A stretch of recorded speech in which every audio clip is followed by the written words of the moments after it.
사도행전에 기록된 베드로의 두 번째 설교를 살펴보고 있습니다. 언젠가 한번 말씀드린 적이 있듯이 성경 본문을 대하는 두 가지 자세가 있습니다. 하나는 하나님의 말씀으로부터, 그러니까 하나님의 말씀으로부터 나오는 어떤 내용을 살피고 그것을 우리가 받들어 나가는 것, 이것을 이제 신학 용어로는 엑시제시스라고 합니다.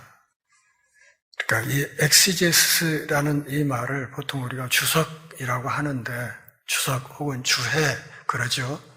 성경 말씀을 주석한다 혹은 주해한다고 말을 할 때 이것을 나타내는 영어 단어가 엑시제시스입니다. 그런데 이 엑시제시스라는 말 앞에 접두어인 엑시라는 말은 무엇으로부터라는 뜻이에요.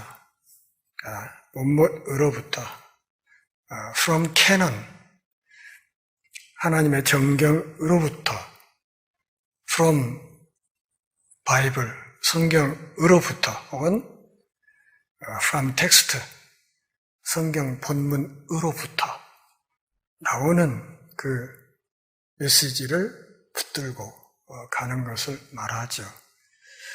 그와 정반대의 그 본문을 대하는 방식이 하나 있는데, 이것은 보통 아이스제시스라고 말합니다. 이 아이스라는 말, 헬라어의 이 아이스라는 이 전치사는 영어의 into라는 전치사와 똑같은 말이에요. put into. 그러니까 하나님의 말씀인 이 본문에 무언가를 자꾸 덮어 씌우는 그것을 말하는 거죠. 그러니까 이 엑시제시스에 기반해서 하는 것이 사실은 제대로 된 설교이고, 이 아이스제시스는 아무리 그 이야기를 하는 중에 줄줄이 성경 본문을 막 들이대면서 이렇게 이야기를 한다 하더라도 그것은 하나님의 음성이 아니라 사람의 소리라고 말을 할 수 있습니다. 그리고 그 사람의 소리를 가지고는 아무리 유창한 수사학과 웅변술과 혹은 언변과 글재주를 동원해서 이야기를 해나간다고 하더라도 사람 안에 있는 죄의 권세를 꺾을 수가 없습니다. 그런 사람의 소리로는 죄의 권세를 꺾을 수 없기 때문에 죄를 이기고 새 생명을 심는 구원의 역사는 그런 방식으로는 나타날 수가 없는 것입니다. 이번 주간이 각 교단 총회 기간이죠.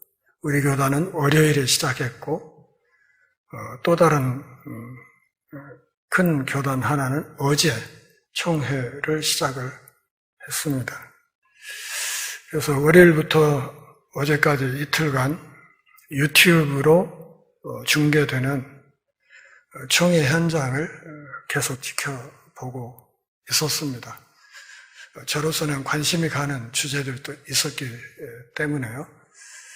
어제는 어떤 큰 교단의 개회 예배 순서를 쭉 지켜보았고, 이번에 총회장이 되는 사람이 나와서 하는 설교를 처음부터 끝까지 지켜보았습니다. 몹시 역겨운 내용이었지만 그냥 도대체 무슨 소리를 하나 보자 하는 생각으로 그 설교를 처음부터 끝까지 다 들었습니다. 그 설교 중간에 막 눈물바람을 하면서 울기도 하고 하면서 설교를 했어요. 그런데 그 설교는 전형적으로 아이스제시스였습니다.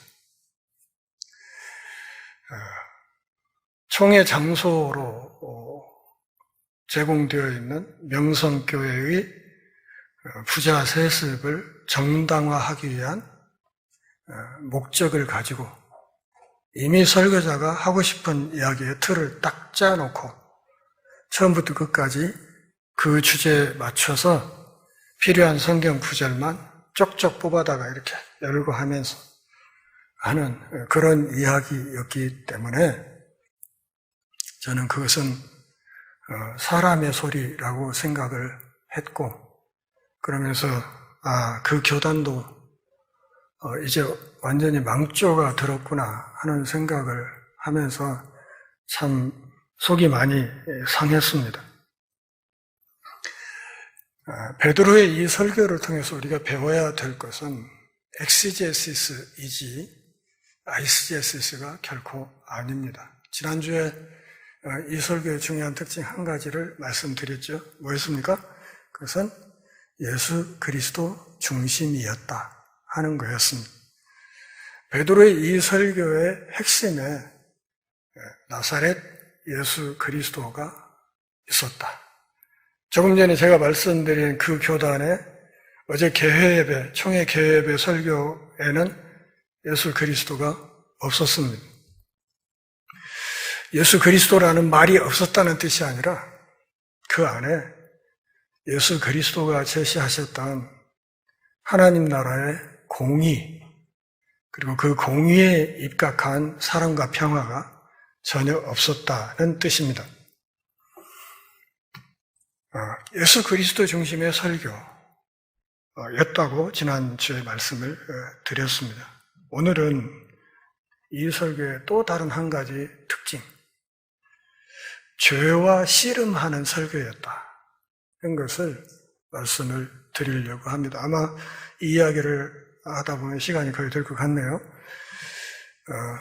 베드로의 이 설교는 예수 그리스도 중심의 설교였을 뿐만 아니라 죄와 씨름하는 설교, 다시 말하면 죄를 직시하는 설교, 죄를 그냥 적당히 덮고 좋은 게 좋다고 은혜로 덮고 가자. 어제 그 설교가 그런 식이었거든요. 이제는 모든 걸 다 용서하고 치유하고 화해하며 이렇게 가야 되지 않겠나 이렇게 울면서 하는데 그건 아니죠.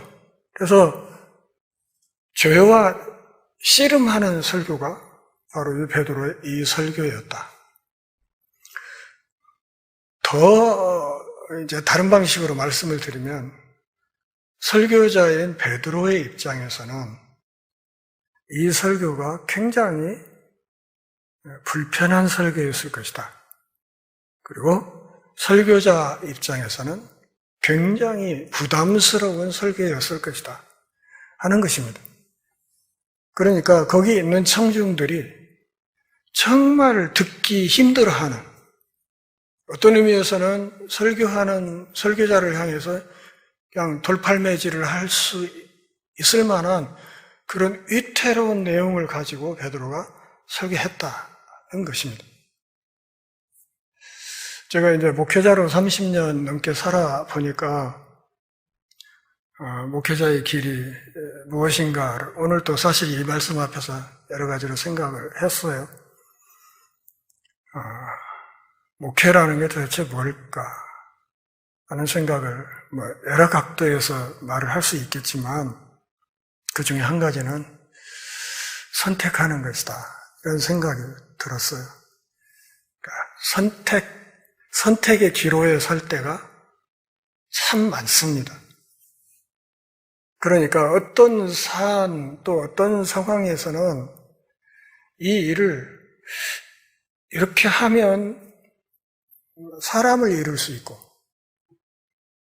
또 그것 때문에 방향을 틀어서 이렇게 하면 내가 전하는 복음의 본질이나 교회의 본질이 흔들리거나 무너질 가능성이 있고 하는 그런 참, 어느 한쪽을 택하기 어려운 난감한 상황들이 참 많았습니다. 그리고 저는 그때마다 결국은 고민을 하다가도 결국은 복음의 본질 또는 교회 사역의 본질 쪽을 선택했고, 그로 인해서 잃어버린 사람들이 너무 많았습니다. 어떤 사람이 저에게 와서 그렇게 이야기를 합니다. 목사님, 선거철입니다. 선거철에 전화가 왔어요. 아무개 집사입니다. 그러세요? 잘 지내서 하다가 이제, 근데 무슨 일로? 했더니, 다음 주에 우리 교회 주일 예배에 아무개 후보가 우리 교회 예배에 참석한다고 합니다. 그러세요?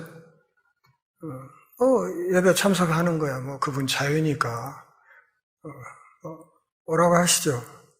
그랬더니 그 다음 이야기가, 근데요, 예배 후에 그 사람에게 목사님이 한 5분만 시간을 내서 교회 앞에 인사할 수 있도록 시간을 줄 수 없겠습니까? 제가 아주 단호하게 이야기했습니다. 그건 안 됩니다. 그것은 명백히 선거법 위반이고, 교회 공예배 시간에 목사가 나서가지고 교우들 앞에 함께 선거법을 위반하는 그런 일은 할 수 없습니다. 우리 교회에서는 지금까지 한 번도 그렇게 한 적이 없고 또 앞으로도 그런 일은 없을 것입니다. 그렇게 이야기를 했죠. 결과는 그 사람이 그냥 교회를 떠나버리는 것이었습니다. 어떤 사람은 또 갑자기 전화를 해가지고, 목사님, 아무개가, 제가 아는 친구 아무개가 어디 대학에 교수 임용 서류를 내려고 하는데, 거기가 세례증명서를 요구하는 데입니다. 그래서, 세례증명서만 하나를 좀 가불 해 주시면, 그 사람이 우리 교회에 나와서 신앙생활을 잘 하도록 그렇게 하겠답니다. 해줄 수 있습니까? 안 된다 그랬죠. 다른 것도 아니고 학교에 내는 공문서를 위조하는 일을 제가 그렇게 할 수 없습니다. 그랬더니 하루인가 이틀인가 있다가 그 당사자한테서 저한테 전화가 왔어요. 목사님, 어제 아무개 통해서 얘기 들었을 텐데 저 아무개입니다. 제가 믿음은 있고 하나님도 믿는 사람이고 신앙도 있고 하는 사람인데 어떻게 그냥 박사과정까지 공부를 하다 보니까 세례를 받지 못했습니다. 증명서 하나만 해주시면 열심히 교회 다녀드리겠습니다. 제가 그랬어요. 그러니까 당신이 하나님을 믿는다고 하니까 내가 얘기를 하겠는데, 당신이 그 대학의 교수로 앉는 것이 하나님의 뜻이라고 하면 꼭 이번이어야 하겠냐? 그냥 우리 교회에 먼저 나와서 한 1년 차분하게 교회를 열심히 다니고 6개월 있다 학습받고 또 한 6개월 있다 세례받고 그렇게 해서 다음 기회를 노리시면 어떻겠느냐 했더니 그 말 하는 도중에 전화가 딱 끊겨요. 얼마 뒤에 그 대학에 제가 확인을 했더니 서류를 냈더라고요. 이제 누군가가 이제 세례증명서를 가불해서 해 줬겠죠. 그러니까 서류가 접수되었을 것입니다. 이런 식. 직분자 선출하는데 자기 후보로 안 세웠다고 떠나버리고. 그러니까 끊임없이 우리가 선택해야 될 어떤 기로에 서요. 그게 목회의 길이더라고. 그러니까 목회의 본질이냐? 아니면 사람이냐? 이것을 둘 중에 하나를 택해야 되는 상황에서 참 마음 아픈 일을 너무 많이 겪죠. 설교할 때도 마찬가지예요. 어떤 본문을 이렇게 설교를 하려고 하면 무척 부담이 되는 본문들이 사실은 있습니다. 안 그렇습니까? 있어요. 그리고 원고를 쓰다 보면 어떤 대목에서 이 대목 이렇게 말하면 아무개 집사님 힘들겠는데 이런 대목들이 있단 말이죠.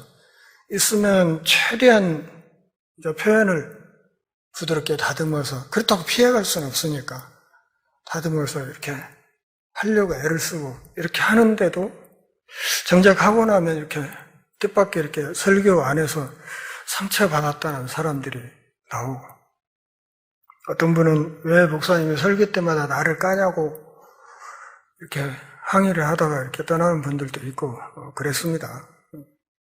사실 제가 설교하면서 누군가를 깔려고 원고를 쓰고 해서 쓰겠어요? 그 목사 자격이 없는 것이지. 그러면 안 되는 거잖아요. 근데도 그렇게 얘기를 하는 사람들이 있었어요.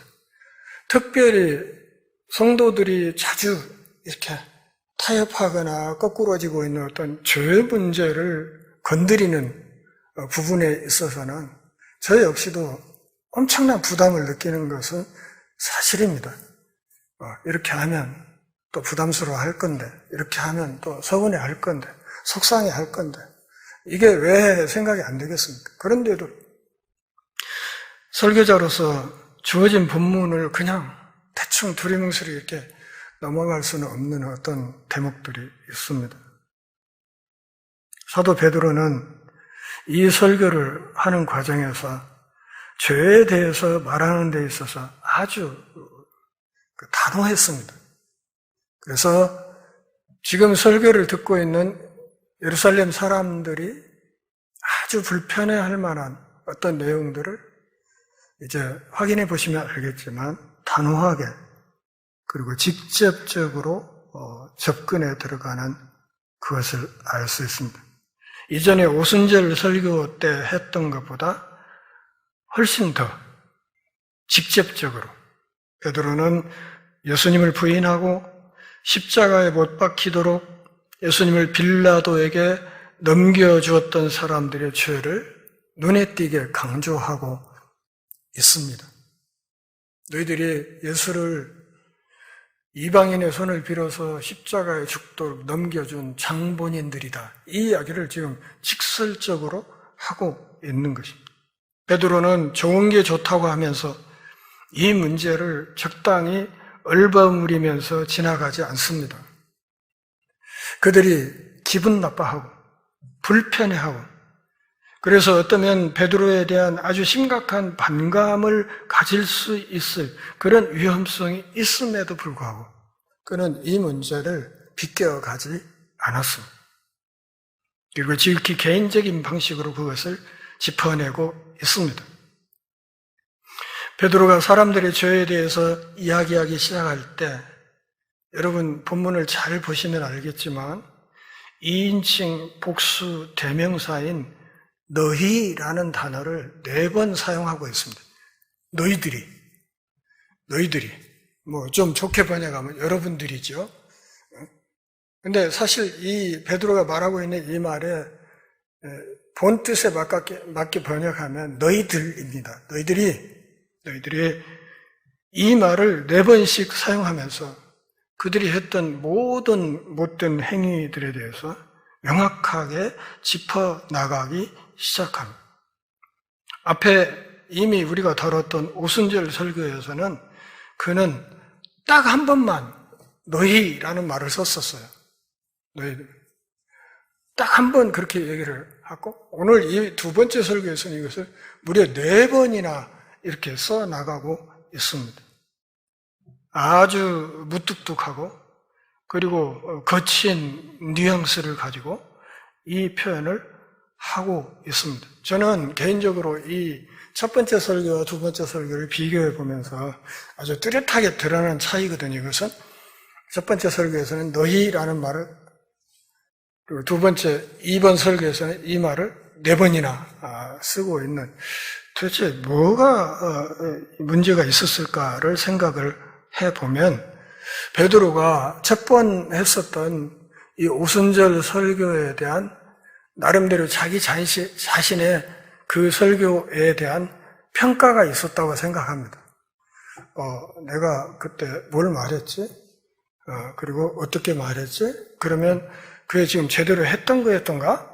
이런 생각을 스스로 자기 설교의 내용에 대한 아주 기본적인 어떤 피드백을 스스로에게 했다고 생각이 돼요.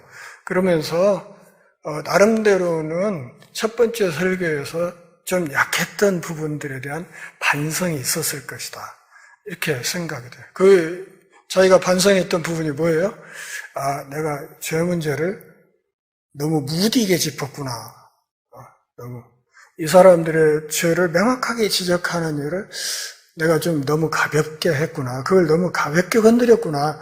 이런 반성이 있었을 것이다. 이렇게 생각이 들고 바로 그렇기 때문에 이 두 번째 설교에서는 아주 노골적으로 4번에 걸쳐서 그 부분을 강조하기로 작심한 거 아닌가 하는 생각을 하게 됩니다. 첫 번째로 너희는 거룩하고 의로우신 분을 부인하고 살인한 사람을 놓아주기를 청했다. 그러니까 빌라도가 어떻게든 나사렛 예수를 놓아주려고 굉장히 애를 썼잖아요. 쓰면서 당시 특별 사면하는 어떤 그 관례를 따라서 이 나사렛 예수를 풀어주려고 여기 이 바라바냐 예수냐 내가 누구를 놓아주기를 원하냐고 이렇게 물었을 때 유대 군중들이 뭐라고? 나사렛 예수 죽여버리라고 그렇게 얘기를 했잖아요. 이제 그 사실을 짚는 겁니다. 그리고 이런 일들이 사실은 한 5, 60일 이전에 이 땅에서 있었던 것이거든요. 있었던 그 일을 지금 베드로가 명확하게 너희가 라는 말을 쓰면서 이 복기를 하고 있는 것이죠. 두 번째는 너희가 생명의 주를 죽였지만 하나님이 그를 죽은 자 가운데서 다시 살리셨다. 이걸 얘기합니다. 너희가 넘겨주었다. 그리고 너희가 마침내 그를 생명의 주인이신 그분을 죽여버렸다. 그렇지만 하나님이 그분을 다시 살리셨다. 그러니까 대조에서 이렇게 요약하면 무슨 말인가 하면 너희는 죽였고 하나님은 살려냈다. 이런 얘기예요. 너희는 그 생명의 주를 죽였지만 하나님이 그를 살려냈었다. 이걸 말하는 겁니다. 베드로는 사람들이 예수님을 죽이고 싶어서 그를 십자가에 못 박으시오, 그를 십자가에 못 박아 죽이시오 라고 촉구했던 바로 그 도시에서 그리고 그곳 사람들에게 이렇게 말하고 있는 것입니다. 십자가에 못 박아 죽이시오. 유대 군중들을 유대계 지도자들이 선동했잖아요. 십자가 선동하니까 그대로 따라서 했잖아요. 왜 나무 십자가에 달아 죽이라고 했습니까? 그것은 신명기 21장 23절에 있는 말씀, 나무에 달린 자는 하나님의 저주를 받은 자다라는 신명기 법에 근거해서 나무에 매달려 죽은 예수를 메시아가 아닌 하나님의 저주를 몽땅 받고 죽어버린 자로 매도하기 위해서 기어이 나무 십자가에 매달아 죽이라고 했던 거예요. 그리고 유대교의 사내들인 공회에서는 사람을 십자가형으로 이렇게 처단할 수 있는 권한이 없었어요. 그래서 로마 총독인 빌라도에게로 끌고 간 겁니다. 자기들 권한에 따라서 이 나무 십자가형을 집행할 수 있는 권한이 있었다면 빌라도에게 안 데리고 갔습니다. 쥐들 손으로 해버렸지. 그렇게 해서 기어이 나무에 달아 죽이라고 이렇게 했던 거죠. 그래서 신명기 법에 근거해서 이 사람은 하나님의 저주를 받은 자인데 어떻게 이런 하나님의 저주를 받은 자가 메시아가 될 수 있냐? 이런 신학적인 논리를 구축하기 위해서 예수를 십자가에 매달아 죽이라고 했던 거예요. 그런데 우리가 이제 구원 역사에서 이미 우리가 다 알고 있는 거지만 예수님이 나무에 달려서 하나님의 저주를 몽땅 받아버린 건 사실이죠. 그렇지 않습니까? 사실이에요. 실제로 저주를 몽땅 받고 죽어버렸잖아요. 사실이에요. 근데 문제는 그 하나님의 저주를 누구 때문에 받았느냐? 그러니까 자기 죄 때문에 받았느냐? 아니면 누군가의 다른 사람의 죄를 대신 지고 그 저주를 받고 죽어버렸느냐 하는 데에서 신학적인 갈래가 확 엇갈려 버리죠. 근데 유대인들은 그런 논리, 그러니까 나무에 달려 하나님의 저주를 받아서 몽땅 받고 죽어버린 자가 어떻게 메시아냐, 메시아가 될 수 있냐, 이런 논리를 펼치고 싶어서 기어이 십자가형을 주장했던 것이고, 그렇게 해서 십자가에 매달려 죽었는데 하나님이 그를 다시 살리심으로 이 십자가에 달려 죽었던, 하나님의 저주를 받고 죽었던 이 사람이 죄인이 아니라 의인이라는 것을 증명했다는 것입니다. 하나님이 그를 다시 살리셨다는 것은 그가 의인이었다는 것, 그가 죽을 죄를 범한 자가 아니라는 것, 그러기에 그가 받았던 그 저주는 그의 몫이 아니었다는 것을 증명했다는 이야기를 베드로가 지금 이렇게 이야기를 하고 있는 거예요. 너희들이 생명의 주를 죽였지만 하나님이 그를 죽은 자 가운데서 다시 살려내셨다, 이렇게 이야기를 하는 겁니다. 베드로는 바로 이 사람들에게, 어쩌면 나사렛 예수를 쳐다보면서 그를 십자가에 매달아 죽이라고 이렇게 외쳤던, 그러면서 군중들을 뒤에서 막 선동했던 그 유대교 지도자들을 겨냥해서 지금 이야기를 하고 있는 거예요. 이 산헤드린 공회의 이 의원들이라면 우리나라의 국회의원과 비슷한 어떤 권한을 지닌 상당히 지체 높은 사람들이에요. 그리고 유대교의 최고 지도자들, 하나님의 율법에 관해서라면 그냥 전문가 중에 전문가라고 이렇게 평을 듣던 사람들을 향해서 대놓고 너희들이 그 나사렛 예수를 죽인 범인들이라고 그렇게 대놓고 지금 이야기를 하고 있는 거예요. 세 번째, 너희들이 그를 십자가에 못 박아 죽였다. 십자가에 못 박은 것은 로마 군병이 아니라 바로 너희들이었다고 이야기를 합니다. 그러면서 마지막으로 너희들은 그를 부인했다. 너희들이 바로 그 생명의 주를 죽였다. 이렇게 이야기하는 것이죠. 계속해서 이 메시지를 들어야 될 이 죄인들을 향해서 그냥 그들에게 좋은 게 좋다고 그냥 부드러운 말로 그렇게 했지만, 그때 너무 이게 아니고 그냥 딱 직격탄을 쏘면서 들어가고 있다는 것이죠. 너희들이라는 이 대명사만 강력하게 쓴 게 아니에요. 베드로가 동원하고 있는 동사도 보면 굉장히 강력합니다. 너희들은 그를 죽이도록 넘겨주었다. 너희들이 그를 죽음의 길로 넘겨주었다. 빌라도에게 죽여달라고 그를 넘겼다. 또 그를 부인했다. 아울러서 더 나아가서는 부인했을 뿐만 아니라 그를 죽였다. 이렇게 말합니다. 그러니까 넘겨줬다. 그를 부인했을 뿐만 아니라 그를 그냥 죽여버렸다. 이렇게, 여기 부인했다는 표현을 쓸 때 베드로가 어쩌면 뒤통수가 뜨끔뜨끔했을 거라고 저는 생각을 해요. 이 부인했다 하는 이 말을 쓸 때 베드로가 그냥 뒷꼭지가 화끈화끈했을 것이다. 저는 그렇게 짐작이 돼요. 왜냐하면 베드로도 그 대제사장의 뜰에서 밤중에 불 쬐고 있다가 거기 여자 하인 앞에서 3번이나 나사렛 예수를 저주하면서 부인했던 기억이 있는 사람이잖아요. 그래서 너무 낙심한 나머지 그냥 밖에 나가서 통곡하다가 갈릴리 바닷가로 원래 자기 본업으로 돌아가서 그냥 고기잡이나 하려고 하다가 다시 거기 찾아온 예수님 앞에 다시 코가 끼어서 지금 온 사람이잖아요. 그러면서 지금 오순절 설교에 이어서 이 설교를 하고 있는 사람이잖아요. 그러니까 이 이야기를 하면서 베드로 자신도 사실은 자기 자신에게도 불편한 어떤 이야기를 지금 하고 있는 것이거든요. 자기도 그다지 자유롭지 못한 어떤 이야기를 이야기하면서 너희들이 바로 그런 죄를 범했던 심각한 죄인들이라고 이렇게 말을 하고 있는 것입니다. 예수님의 죽음과 또 유대인 지도자들이 어떻게 그분을 십자가에 못 박도록 빌라도에게 넘겨주었는지에 대해서 그는 명확하게 이 사실을 직시하고 그것을 지적하고 있습니다.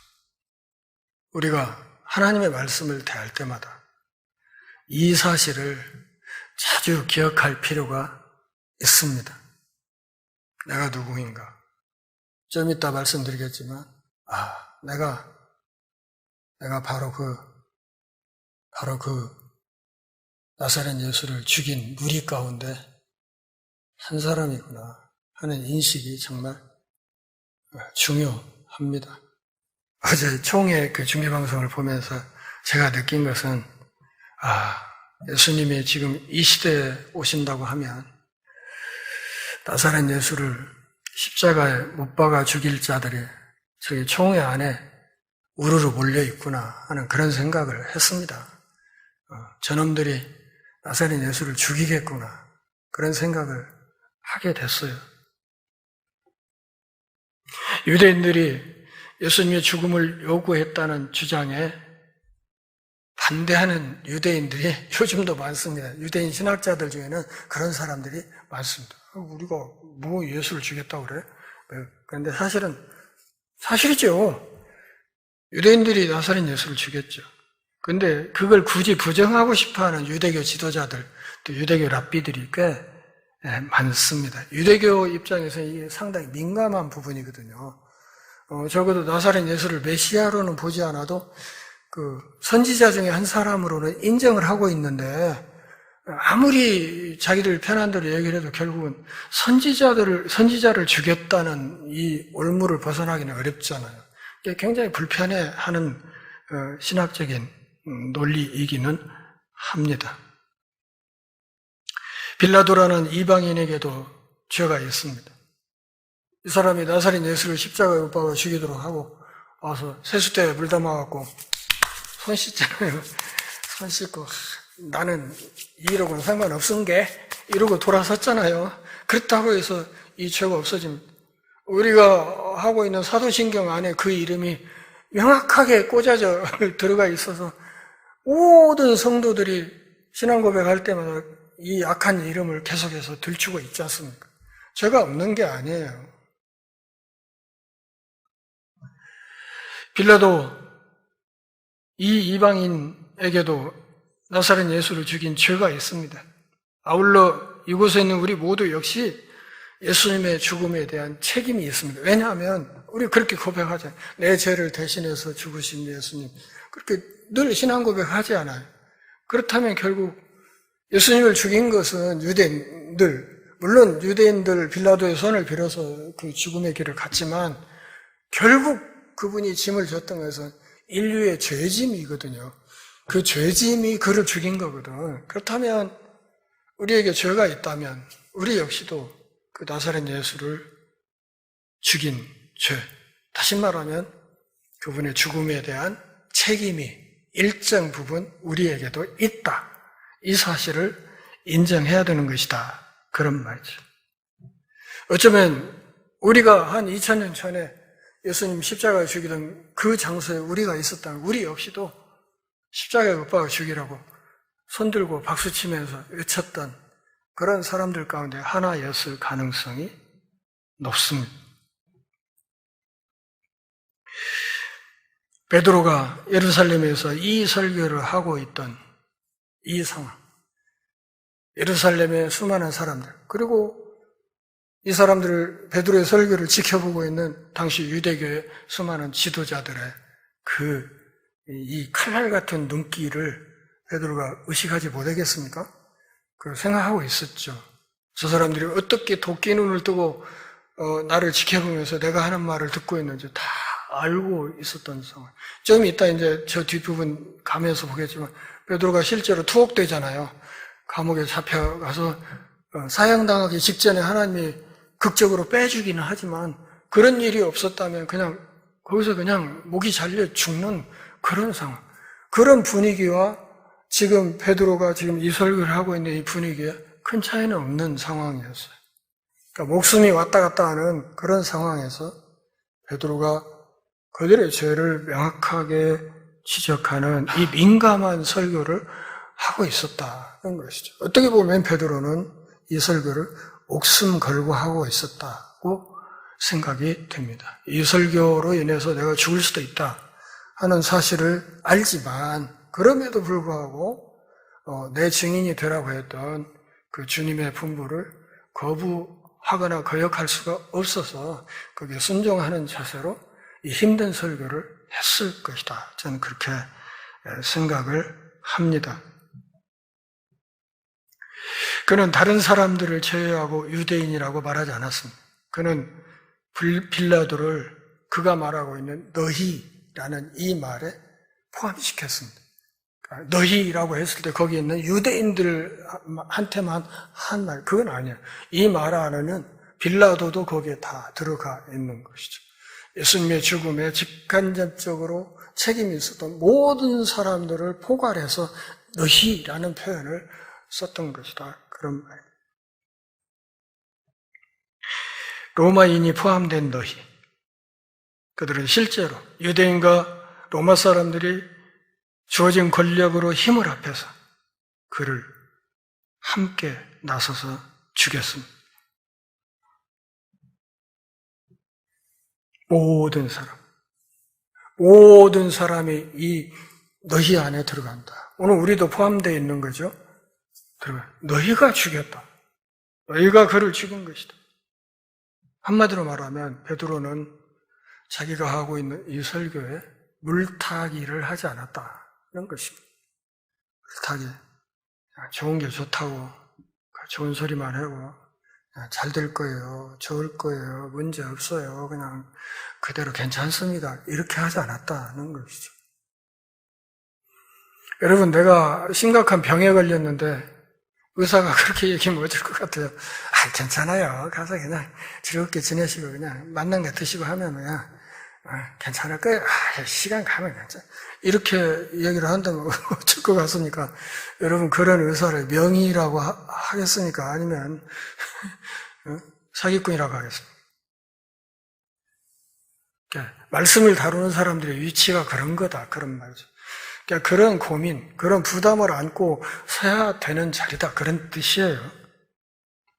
물타기를 한다면 그 물타기한 책임은 제가 져야 합니다. 나중에 그분 앞에 갔을 때 착하고 충성된 종이라 소리를 듣기는 어려울 것입니다.